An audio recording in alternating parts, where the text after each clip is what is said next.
everyone, we are live in the Whippet Wonders Whippet training group, and today we are going to be talking about thresholds in training, what thresholds actually are, what they look like, what we do with them, how they work. We're going to be particularly focusing on reactivity, but I will discuss sort of other things as they pop up. I've got one pair of eyes, as it were, on my laptop in case you have any comments or questions. You are welcome to ask those throughout. They don't always pop up on my phone for some reason. I'm not exactly sure. So I'm hoping, yeah, it's popped up on my laptop, which means that I can hopefully see them on here when I want to, should I need to, should anyone comment. So these are always recorded. They will be recorded, uploaded to YouTube later, so if you're catching this in the middle, you're not going to miss it when I suddenly finish. It's telling me I have a slow connection, and I'm not sure why. I think it just likes to do that. So, we are talking about thresholds today.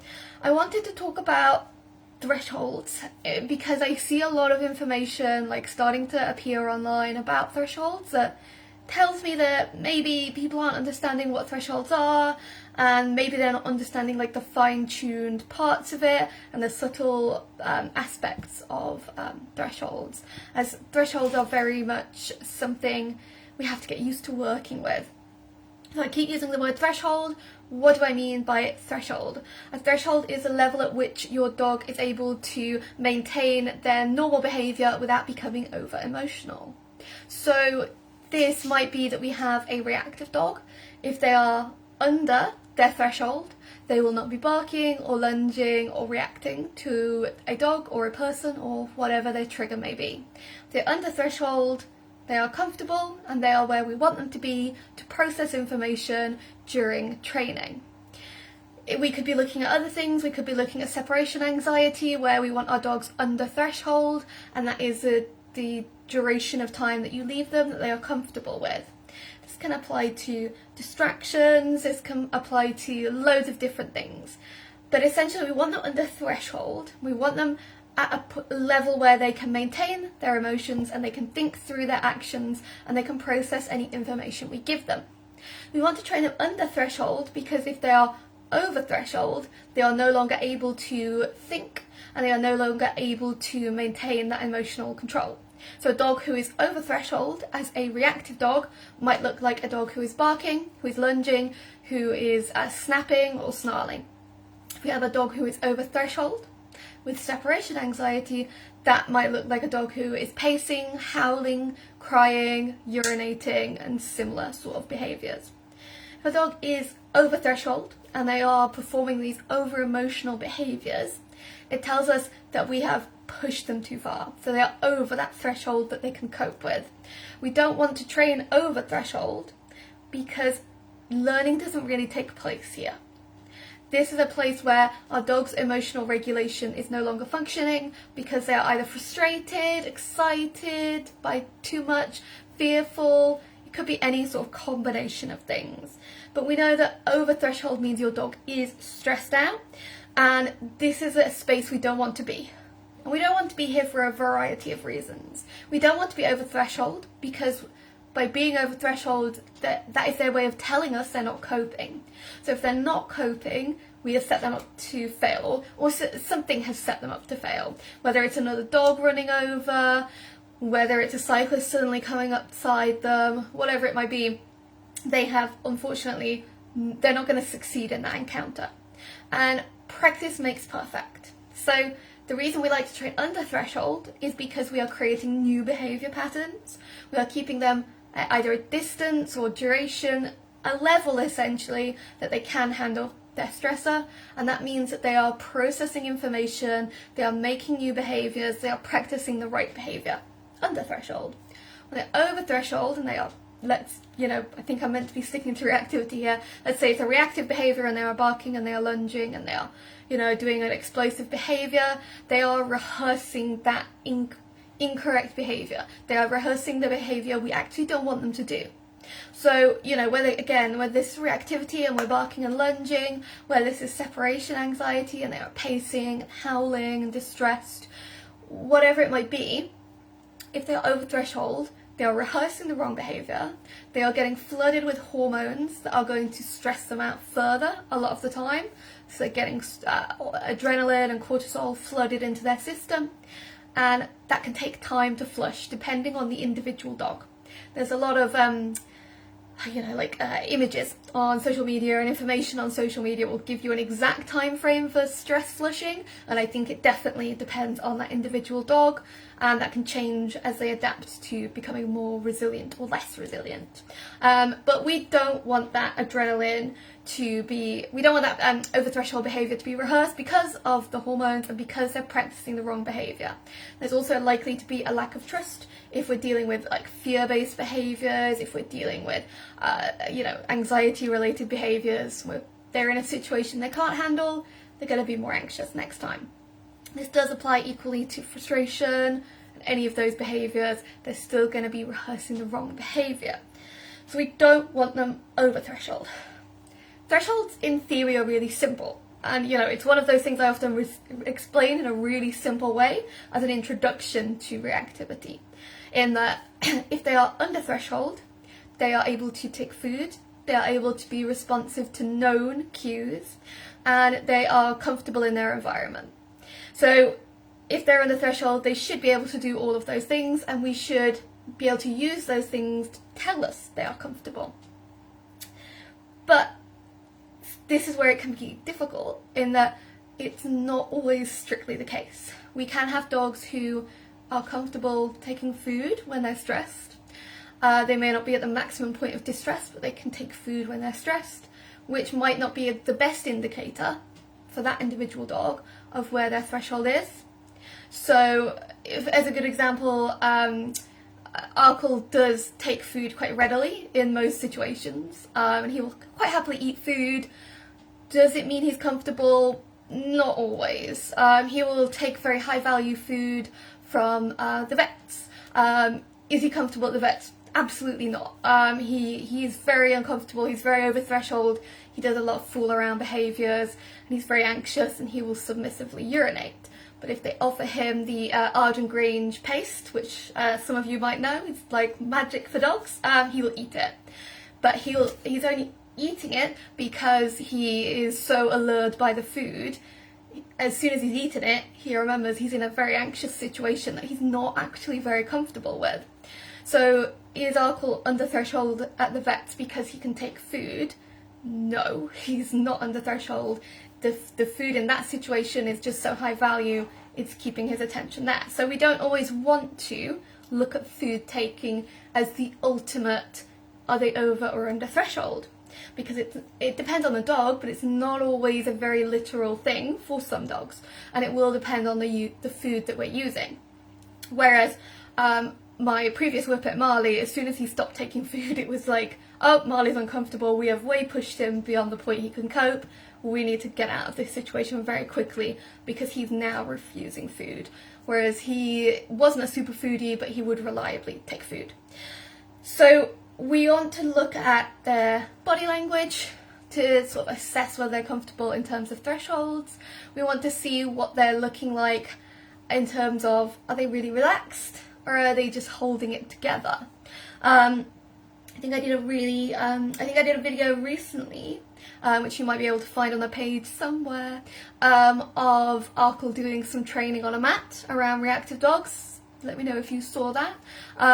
And he is probably about at the limit he can cope in that, because his reactions to the dogs are very intense. He's fixated staring, he's very still, he's very stiff, he's very much ready to react. He's sort of on the very edge of his threshold. He's still taking food, but his body language tells me he is still a little bit uncomfortable, and I could have done with a bigger distance from those dogs. I don't think I posted it, but one of the videos he sort of lurches away from the mat and away from the dog, which means he's definitely too close. So we want to look at the whole dog. We want to get to know our individual dog. Every dog is slightly different when it comes to thresholds and it comes to behaviour around emotional situations.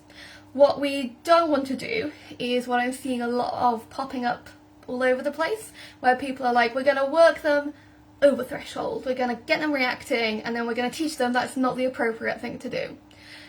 Dogs can't learn effectively over threshold. That is literally the definition of over threshold. They are over the point of learning. They can't learn. When they're in that frame of mind, they are reacting from an emotional perspective. They can't work through it because if they could work through it, they would be under threshold. If that makes sense. Does that make sense? Feel free to comment. I'm not seeing any comments at the minute. I'm not being rude if you have commented.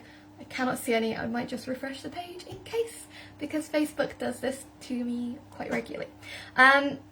But yeah, so if you're seeing someone say, hey, look, we've got to work this dog through that reaction, we've got to work them over threshold, it's the only way they're going to learn, they're being, insert whatever word that person wants to use, dominant, attention seeking, I don't know what it is. They all use different words to mean the same thing, which is their behaviour isn't going as they would like it to, and they want to teach them some sort of lesson, but they can't learn over threshold. It's literally the definition of it. If they are reacting, they are beyond the point of learning, so we cannot force learning upon them. It's like if you're in a hospital bed and someone's trying to teach you a new skill, and they're like, we're going to teach you this skill while you're incredibly distressed, you've just been admitted to hospital. You're like, no thanks, I'm actually in the middle of something right now, I can't really process that. So we don't want to be working them through it. So I'm trying to stick to my notes. If you've watched me regularly, you know I'm not very good at that. I'm doing my best because I do go on tangents quite a lot. So we're looking at their body language, we're trying to assess whether they're comfortable or not, looking for loose, relaxed body language. We're looking for a lack of a very tight tuck tail. We know Whippets have a slight tuck to their tail. It shouldn't be clamped underneath them so the tail is almost touching their, crotch basically. That is not a comfortable dog. We are looking for relaxation, ability to sniff. Again, I'm trying to this was aimed more at reactivity, so I'm trying to stick to that a little bit. We want them to sniff, but we don't want them to be obsessively sniffing because they could be just distracting themselves. So when we're looking at training under threshold, one of the big mistakes I often see made, and I've seen this made quite a lot in person, is that we can believe that our dog is really comfortable in an area because they're really fixed on us, they're really fixed on our treats, and they're always hyper-focused. They're like, I am giving you beautiful eye contact, and I'm giving you your treat bag beautiful eye contact, and I'm just pretending that dog over there just doesn't exist, or that person, or whatever your dog's trigger is. And they're super hyper-focused because actually they're trying to tune out that dog. They're not as comfortable as they're making out. I have seen this with some Whippets, not many, but I have seen it. Marley used to do this because I trained him a lot to pay attention to me. He used it as a coping strategy around triggers, which meant that he would just glare at me, pretending the other dog didn't exist, and then when he would finally lose his patience, and he did know that dog was there, he would turn around and his reaction would be far more intense. That hyper-fixation on me was a coping strategy that wasn't very helpful because he wasn't learning how to handle that dog. And I wanted him to just look at dogs nice and calmly, nice and relaxed. Hyper-fixation on you or your treats where they would usually not be in the presence of a trigger may tell us they're not as comfortable in that situation as they're making out. I saw this an awful lot with Spaniels, and I know some of you will have Spaniels as well as Whippets. Spaniels are very good at just pretending something doesn't exist until it gets very close, and then they can react very intensely, because they were just trying to tune it out in their own manner. So sometimes that hyper-focus and that hyper-fixation on us and our treats doesn't tell us they're comfortable.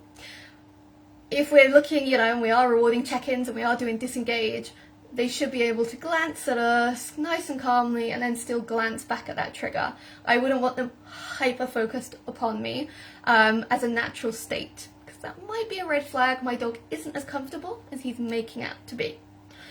So the other thing we want to think about in terms of thresholds is that they may vary in terms of, it might depend on the distance from the trigger, the duration they're around the trigger, and the intensity of the distraction of that trigger.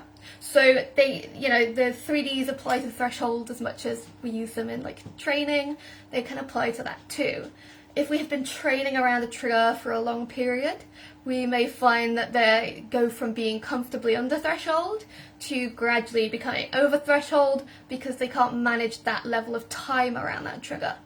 And this could be often something we see in like reactivity classes, where some dogs come in, they're very relaxed, but as they progress through the session, if it's a long session, they can become more intense towards the end of it because it's just too much. It's been too much, and their threshold is going to shift based upon that feeling.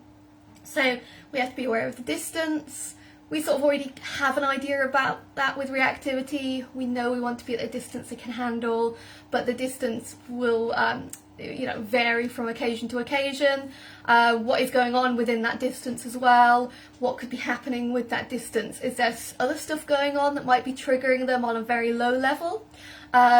Is there other things happening that could be, within that distance, within that picture, that could be triggering them? Arkle has a very strange, he's behind me somewhere, there's his nose. Arkle has a very strange reactivity behaviour where he is entirely comfortable watching dogs across the road. He's 100% happy until they walk behind a car, like on the other side of the road, and then he will become hyper vigilant. This will change his threshold. He will get more stressed until he sees them appear the other side and carry on walking. The visual block tends to change how he feels about that situation. And although I haven't seen many dogs like that, like Arkle, because most dogs would appreciate that visual block, it is worth being aware of those sort of things. So we need to be aware of their of the 3Ds with thresholds, and in addition to that, we, sometimes people say to me, my dog, he is always at a different threshold. Sometimes he can cope with this at this distance, sometimes he can cope with that at that distance, and very often, especially if we're talking about dog reactivity, you also have to consider the intensity of the other dog. So is the other dog quite hyperactive? I always say that spaniels tend to offend my reactive whippets with their just general busy sort of joy. They tend to get very happy, and I don't know, I know Arkle doesn't like it, and I know Marley didn't like it either. No offence to spaniel owners. But there's going to be a difference between where his threshold is for a spaniel and where his threshold is for a terrier. Arkle, for example, is fine with terriers, pretty much, as long as they're not starting anything with him, and even then, he's pretty tolerable if they do react to him. Same with Dachshunds for him, he's quite okay with those. So sometimes it does depend on that individual trigger and the behaviour of that dog too. It's not always just breed, what is that dog doing? Is that dog glaring at them? Arkle hates dogs who glare at him. It is very threatening. He does not like that behaviour. He does not want to be stalked by other dogs. And if they do try and play bow at him, he does take that entirely the wrong way. So thresholds will change depending on the intensity of the other dog's behaviour and their general behaviour too. So we've got that, and then the last thing I'm going to talk about, and again, you're welcome to ask questions anytime, is just sort of being aware of shutdown when we're talking about thresholds. Again, people will say my dog's like fine in this situation, he can get really close to a dog, and then in this situation, like most situations, we have to be really far away from other dogs. If there are situations where my dog is uncharacteristically able to be very close to any and all dogs, or triggers, whatever they may be, I might be considering whether they are actually comfortable or if they are actually shut down. If they are shut down, they are a little bit more less interactive, they tend to be very subdued. It's a whole thing of, and I've had it sometimes in puppy classes where people have got in with a very anxious puppy, and that puppy is barking and lunging, and then it gets to the other puppy, and the puppy's barking and lunging just freezes and does nothing. And their owners go, see, just wanted to play, Zara, you were so overreacting. And I go, your dog is just now shut down because they didn't actually want to get to that point with that dog, and they have no idea how to handle that situation. So if they're suddenly appearing to be comfortable with something they're not, maybe they're a bit shut down. I think I've posted a video before on Marley in a vet car park, probably a couple of meters from dogs and people, and that's not the kind of scenario Marley would have been okay that close to dogs or people. He wasn't comfortable close to them. He was just shut down. He didn't dare do anything else. He was so terrified because he was so scared of the vets that he would just shut down, and he wouldn't take any food, he wouldn't respond to anything, he would just head down, shut down, and look relaxed. But he definitely was not relaxed. He was definitely very uncomfortable.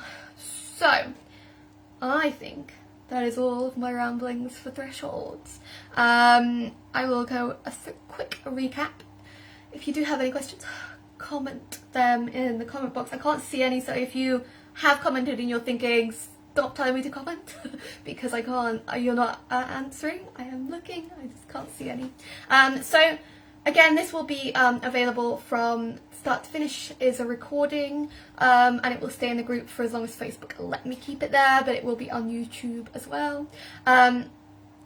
Thresholds are the level at which your dog can handle their emotions. Being on the threshold is the ideal target. We want to look at your dog's individual body language.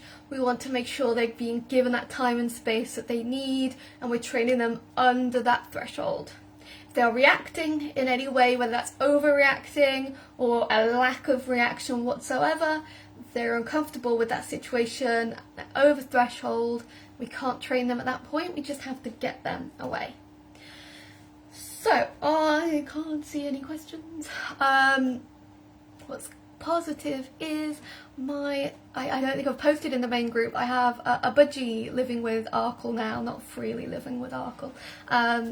He has some strong feelings, but not massive ones, but Cosmo didn't screech during all of that like he usually does. Oh, I think there's a comment, hang on. So, you know, I'm happy I didn't have a budgie screaming in the background. I think my older dog is becoming more reactive at a lower threshold with my younger dog that we've had for 3 months. Is there a way to manage that in the house? What is there a way to manage that? What is it in the house they're reacting to, can I ask? Sometimes, and that's a really good point, is adding other dogs into a situation can vary thresholds as well. I'll give you some time to respond to that.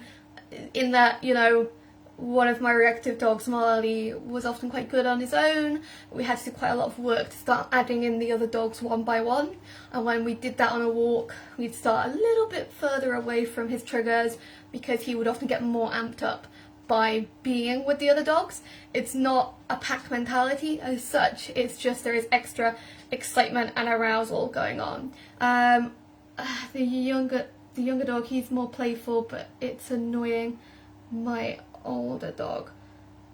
Sorry, I'm just going to reread those. I think my older dog is... Oh, so it's the older dog becoming more reactive to the younger dog in play, I think is what you're trying to say. I think, yeah. My older dog is now guarding the doorway of rooms. Oh, okay, so that's probably more of like a relationship thing rather than sort of reactivity or anything. I would say that it's really normal for older dogs to lose their patience with puppies as they get a bit older, because they lose that sort of puppy license, so to speak. And in those situations we need to sometimes improve our management of the puppy, and we might need to be taking them away from situations a bit more regularly, and we might need to give the older dog a bit more space, a bit more distance. He does growl at him. It is the older dog to the younger one. Okay. Yeah, so, you know, they will only have so much tolerance, and then they didn't ask for a second dog. You know, I've had up to 4 dogs at most, and every time I add a puppy it is a little hard work for quite a long period of time. Most of my dogs have been pretty good with having a puppy. Weirdly, my oldest Whippet was like the most calm, relaxed, happy dog in the world, but he had very short patience with puppies, and his tolerance level was quite low in terms of how he reacted to them. Didn't give them many chances, so we had to do a lot more management until puppies were a little bit older, and I would redirect them quite regularly onto toys instead of jumping on the older dog, giving them time apart from each other, making sure that the older dog was still getting the same level of attention as they maybe were before. Sometimes they can feel a little bit insecure. But I would be trying to get puppy's attention if he's being over playful, try and redirect him to do something else. Older dogs don't always, even if there's only a couple of years difference, they just tend to not always want the, you know, it's like an adult, like a teenager playing with a toddler sometimes. They don't really want to do that. They don't want to hang out with toddlers, actually. So we often just need to be a little bit more, it's sort of interfering, so to speak, lack of better words there. Just gently redirecting puppy, giving puppy something else to do, giving the older dog a bit more space so that they can feel a lot more relaxed. We don't want them to have to escalate it to the point where anyone ends up falling out, because that's often going to end much worse if they have like a big scrap or anything later on when maybe testosterone is a little bit higher. I hope that's answered your question. I've kind of gone on a ramble there. Let me know. Does anyone else have any questions? I am good at rambling. My budgie is flying in the background, but he's not squawking, so that is a bonus. Good. I think there are some posts in the group about that as well, so I will try and tag you or bump them to the top of the group. I'm just making a note of that. So I am going to probably wrap up now and go. As I say this, the recording will stay in the group for around 30 days, but it will be uploaded up to YouTube shortly, so you always have the access. I will pop some links up for a few other bits that have come up and any sort of information. Otherwise, thank you very much for joining and watching. I hope you enjoy what's left of your weekend. I am slowly melting as I'm not used to the hot weather still. Enjoy the rest of your weekend. Thank you for watching. Bye!